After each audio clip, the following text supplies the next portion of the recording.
नमस्कार। मेरा पूरा देश सुन रहा है। राष्ट्र की आवाज 140 करोड़ लोगों की एक ही आवाज। आपके साथ मैं हूं सरफराज। मैं सरफराज सैफी आपको बताना चाहता हूं, सऊदी अरब, कतर, यूएई के इस्लामिक मुल्क हिंदुस्तान के साथ दोस्ती करने के लिए बेकरार हैं।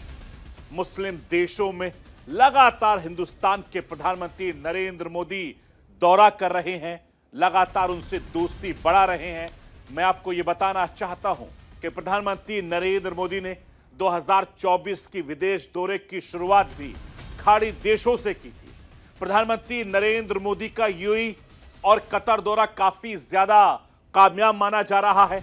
जिस तरीके से खाड़ी देशों में हिंदुस्तान की धमक बढ़ रही है, हिंदुस्तान के पड़ोसी मुल्क चाहे चीन हो या पाकिस्तान, दोनों को मिर्ची लग रही है। लेकिन सबसे बड़ा सवाल यह है कि प्रधानमंत्री नरेंद्र मोदी की इस्लामिक मुल्कों में इतनी डिमांड क्यों बढ़ रही है, या पीएम मोदी अपना ग्राफ क्यों बढ़ा रहे हैं। आज आपको राष्ट्र की आवाज के जरिए बताने, दिखाने, समझाने की कोशिश करूंगा। हिंदुस्तान यूएई की दोस्ती लगातार परवान चढ़ रही है। नरेंद्र मोदी अपने 10 साल के कार्यकाल में 7 बार यूएई जा चुके हैं। प्रधानमंत्री नरेंद्र मोदी का यह दौरा बेहद खास रहा और इस दौरान न सिर्फ कई व्यापारिक समझौते किए, आबू धाबी में बने पहले हिंदू मंदिर का भी प्रधानमंत्री नरेंद्र मोदी ने उद्घाटन किया। पीएम मोदी यूएई के राष्ट्रपति की दोस्ती जग जाहिर है, दुनिया जानती है। दोनों नेताओं की दोस्ती ऐसी है कि जब भी पीएम मोदी यूएई जाते हैं या यूएई के राष्ट्रपति हिंदुस्तान आते हैं तो दोनों नेता अपने अपने प्रोटोकॉल तोड़कर एयरपोर्ट जाते हैं और एक दूसरे का इस्तकबाल करते हैं। कैसी है हिंदुस्तान यूएई की दोस्ती, आज आपको राष्ट्र की आवाज के जरिए यह भी समझाने की कोशिश करूंगा। हिंदुस्तान यूएई के व्यापारिक रिश्ते भी काफी ज्यादा मजबूत माने जाते हैं और इसका अंदाजा इस बात से लगाया जा सकता है कि अमेरिका, चीन के बाद यूएई हिंदुस्तान का सबसे बड़ा व्यापारिक साझेदार है। यूएई ने हिंदुस्तान की तेज रफ्तार से बढ़ रही इकोनॉमिक पर भरोसा जताते हुए अपने निवेश को 3 गुना ज्यादा बढ़ा दिया है। न सिर्फ यूएई बल्कि तमाम इस्लामिक मुल्कों के बीच हिंदुस्तान की पकड़ तेजी से मजबूत हो रही है। हिंदुस्तान की बढ़ती इकोनॉमी भी मुस्लिम देशों को अपनी ओर खींच रही है। हिंदुस्तान की इस बढ़ती ताकत को देखकर पड़ोसी मुल्क चीन और पाकिस्तान की चिंता बढ़ गई है। चीन और पाकिस्तान पूरी तरीके से चिलमिलाया हुआ है। वो कैसे, ये भी राष्ट्र की आवाज के जरिए आज आपको समझाने की कोशिश करूंगा। मैं अपने हिंदुस्तान के कोने कोने की आवाज को दिल्ली तक पहुंचाता हूं, दिल्ली की आवाज को देश दुनिया के कोने कोने तक पहुंचाता हूं। नेताओं की आवाज को मैं आम लोगों तक पहुंचाता हूं, आम लोगों की आवाज को मैं अपने देश के हुक्मरानों तक पहुंचाता हूं। आपकी आवाज से मिलती है मेरी आवाज और बन जाती है राष्ट्र की आवाज।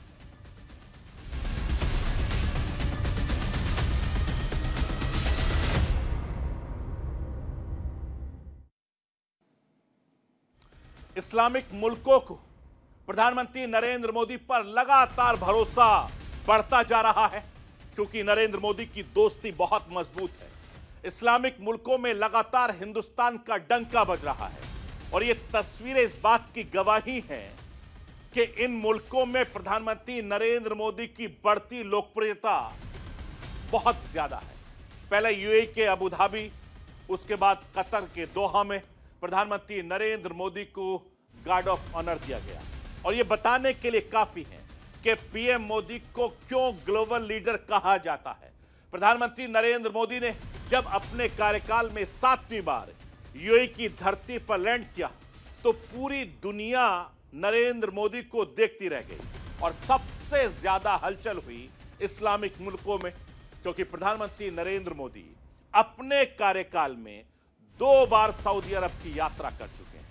पीएम मोदी ने 2024 के विदेश दौरे की शुरुआत भी खाड़ी देशों से की थी। प्रधानमंत्री नरेंद्र मोदी अपने हाल ही के दौरे में संयुक्त अरब अमीरात के बाद कतर भी गए। सवाल यह है कि क्या प्रधानमंत्री नरेंद्र मोदी की इस्लामिक मुल्कों में इतनी ज्यादा डिमांड क्यों है? कैसे प्रधानमंत्री नरेंद्र मोदी का ग्राफ खाड़ी देशों में बढ़ता जा रहा है? इन मुल्कों में प्रधानमंत्री नरेंद्र मोदी के मैजिक के बारे में मैं आपको बताना चाहता हूं, लेकिन उससे पहले खाड़ी देशों में रह रहे मैं भारतीयों को सुनाना चाहता हूं, हिंदुस्तानियों को सुनाना चाहता हूं, वो प्रधानमंत्री नरेंद्र मोदी को लेकर क्या कुछ कह रहे हैं। सबसे पहले सुनिए आप। He is somebody who has made the entire diaspora, all the Indians feel this is a home away from home. This is the time where we have had the best relationship between the two countries. The two leaderships are so close. There are such outstanding agreements between that have been signed. We have the most amazing SEPA signed, which has allowed the two business communities from both the countries to do and take the business from trillions to a double-digit number. We're so excited.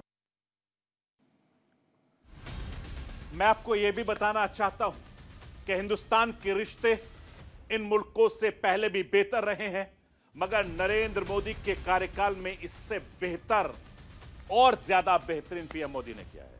प्रधानमंत्री नरेंद्र मोदी की कूटनीति में ऐसा कौन सा factor है कि जिसकी वजह से खाड़ी देशों में नरेंद्र मोदी का ग्राफ बढ़ता जा रहा है? वो राष्ट्र की आवाज के जरिए आपको समझाना चाहता हूं, जरा समझिए। प्रधानमंत्री नरेंद्र मोदी का व्यवहारिक राजनीतिक वाला माइंडसेट एक मजबूत नेता की शैली वाला है, और जिस वजह से खाड़ी देश के नेता नरेंद्र मोदी को काफी ज्यादा पसंद करते हैं। कड़े और साफ लहजे में फैसला लेने के लिए माहिर है नरेंद्र मोदी।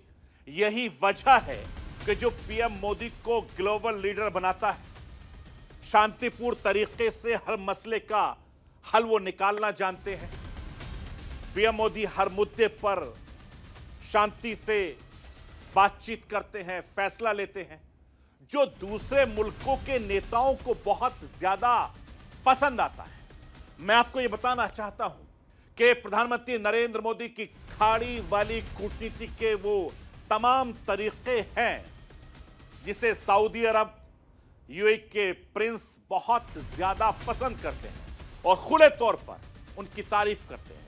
मोदी की यही खासियत दूसरे मुल्कों को भी पसंद आती है, और ये बात भी सब जानते हैं कि मोदी के रिश्ते में दिल और दिमाग दोनों का मिक्स होता है।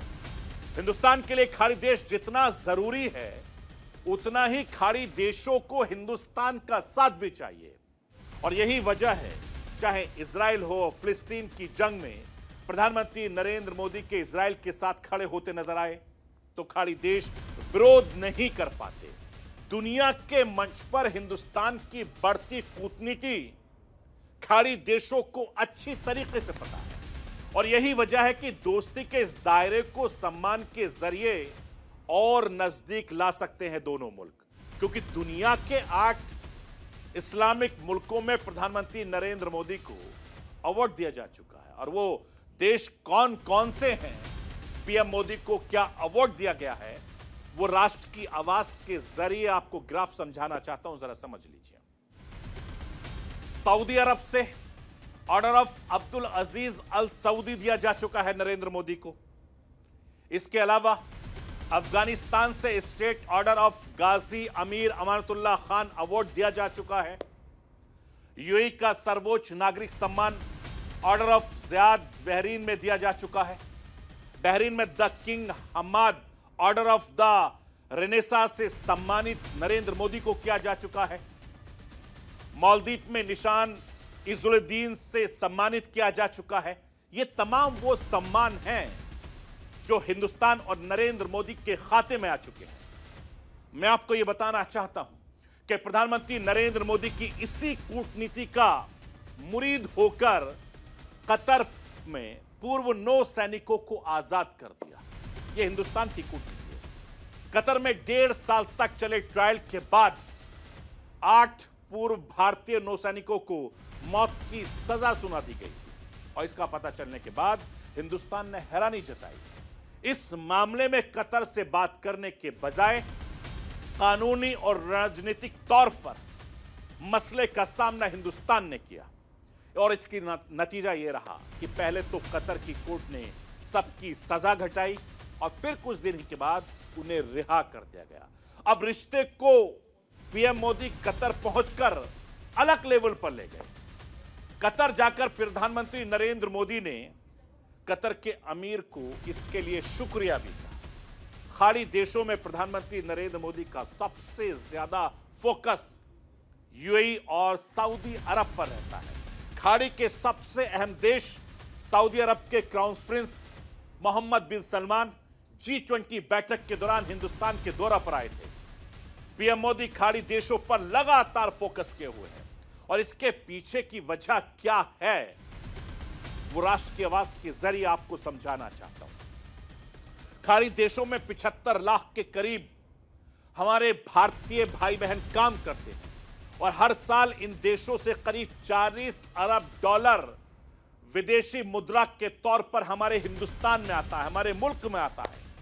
इसके अलावा भारत का खाड़ी देशों के साथ व्यापार लगभग 150 अरब डॉलर तक पहुंच गया है और जो लगातार तेजी से बढ़ता जा रहा है। और यह भी माना जाता है कि जिस तरीके से भारतीयों की तादाद इस्लामिक मुल्कों में बढ़ेगी तो यह आंकड़ा और ज्यादा बढ़ता जाएगा। प्रधानमंत्री नरेंद्र मोदी इस बात को अच्छे से जानते हैं कि हिंदुस्तान को दुनिया का तीसरा सबसे बड़ा इकोनॉमिक देश बनाना है तो इसमें खाड़ी देश काफी ज्यादा अहम भूमिका निभा सकते हैं। खाड़ी देशों को हिंदुस्तान से बढ़ती नजदीकियों की वजह से हिंदुस्तान के पड़ोसी मुल्क चीन और पाकिस्तान को लगातार मिर्ची लगी हुई है। मैं आपको यह भी बताना चाहता हूं कि हिंदुस्तान यूएई की दोस्ती आज पूरी दुनिया देख रही है क्योंकि 2 दिनों की नरेंद्र मोदी की यात्रा ने कई ट्रेड एग्रीमेंट के साथ साथ आबू धाबी में बने पहले हिंदू मंदिर का उद्घाटन भी किया और जिस गर्मजोशी के साथ प्रधानमंत्री नरेंद्र मोदी का यूएई में इस्तकबाल किया गया उसे देखकर पूरी दुनिया हैरान है। अपने 10 साल के कार्यकाल में प्रधानमंत्री नरेंद्र मोदी का यह 7वां यूएई दौरा था। इस दौरान यूएई के राष्ट्रपति भी 4 बार हिंदुस्तान आ चुके हैं और पिछले महीने यूएई के राष्ट्रपति शेख मोहम्मद बिन जायद गुजरात आए थे। वो नरेंद्र मोदी के साथ रोड शो में शामिल हुए चूंकि इनकी दोस्ती बहुत मजबूत है और इस दौरे के जरिए यूएई के राष्ट्रपति ने यह दिखा दिया कि वह हिंदुस्तान को कितनी अहमियत देते हैं, नरेंद्र मोदी को कितनी अहमियत देते हैं। ये इनकी दोस्ती से जग जाहिर है। दुनिया में अगर कहीं 2 देशों के रिश्ते तेज रफ्तार से आगे बढ़ते हैं तो वो हिंदुस्तान और यूएई के ऐसे रिश्ते हैं। इसलिए हिंदुस्तान के प्रधानमंत्री यूएई जाएं या यूएई के राष्ट्रपति हिंदुस्तान आए, दोनों प्रोटोकॉल तोड़कर एक दूसरे से गले मिलते हैं, स्वागत करते हैं, इस्तकबाल करते हैं और अपनी दोस्ती का इजहार गर्मजोशी से करते हैं। दोनों नेता एक दूसरे को ब्रदर भाई कहकर बुलाते हैं। मैं आपको राष्ट्र की आवाज के जरिए नरेंद्र मोदी को सुनवाना चाहता हूं कि नरेंद्र मोदी किस तरीके से बार बार शेख जायद को अपना भाई कहकर पुकार रहे हैं, जरा सुनिए आप।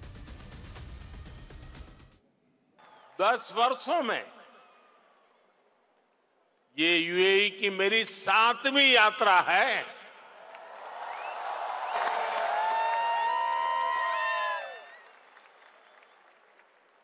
ब्रदर शेख मोहम्मद बिन जायद आज भी मुझे एयरपोर्ट पर रिसीव करने आए थे। उनकी गर्मजोशी वही थी, उनका अपनापन वही था और यही बात उन्हें खास बना देती है।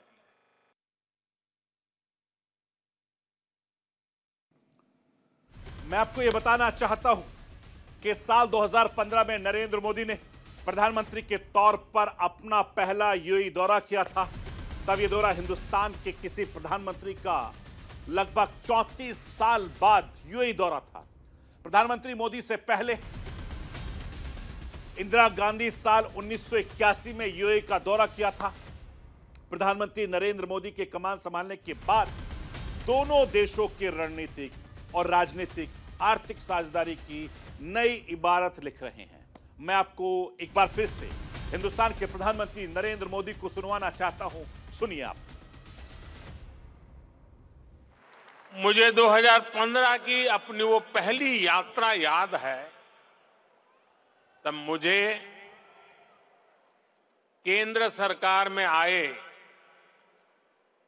बहुत अरसा नहीं बीता था। 3 दशक के बाद किसी भारतीय पीएम की ये पहली यूएई यात्रा थी।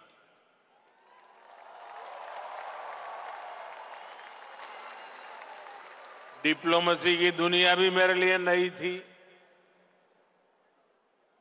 तब एयरपोर्ट पर मेरा स्वागत करने के लिए तब के क्राउन प्रिंस और आज के प्रेसिडेंट अपने 5 भाइयों के साथ एयरपोर्ट आए थे।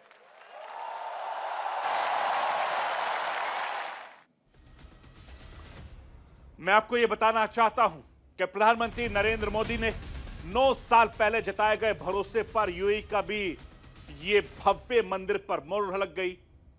मुस्लिम मुल्कों में ये मंदिर बता रहा है कि यूएई से हिंदुस्तान की कितनी ज्यादा दोस्ती गहरी है। यानी शेख ज़ायद और नरेंद्र मोदी की दोस्ती जगजाहिर है। पीएम मोदी के भाई और यूएई के राष्ट्रपति शेख ज़ायद ने मोदी की दोस्ती के खातिर शेखों के देश में सनातन का शंख बजवा दिया है। पीएम मोदी ने खुद आबू धाबी में पहले बने मंदिर बनने की कहानी भी बताई है। वो मैं आपको हिंदुस्तान के प्रधानमंत्री नरेंद्र मोदी की जुबानी सुनवाना चाहता हूं कि सुनिए इन दोनों देशों के नेताओं के बीच दोस्ती कितनी गहरी है और इन दोनों किस तरीके से रिश्तों को अहमियत देते हैं। जब साल 2015 में उनके सामने आप सबकी ओर से यहां अबू धाबी में एक मंदिर का प्रस्ताव रखा तो वो तुरंत एक पल भी गंवाए बिना उन्होंने हाँ कह दिया।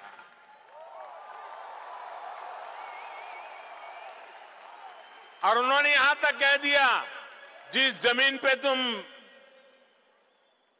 लकीर खींच लोगे वो मैं दे दूंगा।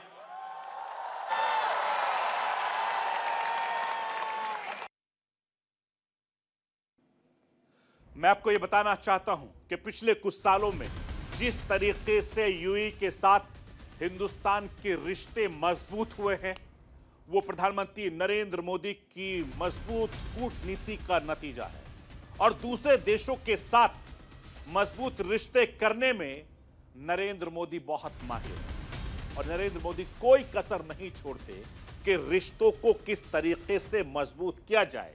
नरेंद्र मोदी ये बेहतर तरीके से जानते हैं कि इन देशों से रिश्ते बनाने पर हिंदुस्तान का भला होगा, क्योंकि बड़ी तादाद में हिंदुस्तान के लोग इन देशों में काम करते हैं। यूएई अरब देशों में हिंदुस्तान के एक मजबूत और भरोसेमंद साथी है, दोस्त है और इन देशों के बीच मजबूत रिश्ते पिछले कुछ सालों में और ज्यादा मजबूत हुए हैं, क्योंकि दोनों तरफ से हाथ बढ़ाए गए।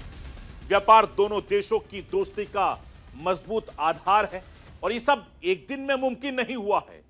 इसके लिए सालों से लगातार दोनों देश अपने अपने तरीके से कूटनीति पर काम कर रहे थे। मैं राष्ट्र की आवाज के जरिए आपको यह बताना चाहता हूं कि हिंदुस्तान यूएई रिश्तों में कब कैसे गर्माहट आई है, हमें इसको भी समझना जरूरी है। शेख मोहम्मद बिन जायद पहली बार भारत यात्रा पर साल 2017 में आए थे। तब शेख जायद संयुक्त अरब अमीरात के क्राउन प्रिंस हुआ करते थे और भारत सरकार ने उन्हें गणतंत्र दिवस के खास मौके पर चीफ गेस्ट के तौर पर न्योता दिया था।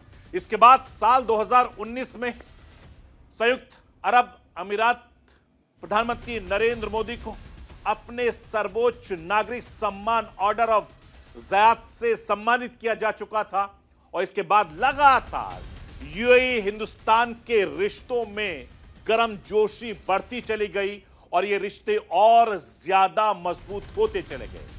मैं आपको ये बताना चाहता हूं कि यूएई और हिंदुस्तान के बीच व्यापारिक संबंधों के बारे में कि ये संबंध किस तरीके से मजबूत हुए हैं। साल 1970 के दशक में दोनों देशों के बीच सालाना व्यापार सिर्फ 18 करोड़ डॉलर का था, जो अब लगातार ये आंकड़ा बढ़ता जा रहा है। लगभग 85 अरब डॉलर तक ये आंकड़ा पहुंच गया है।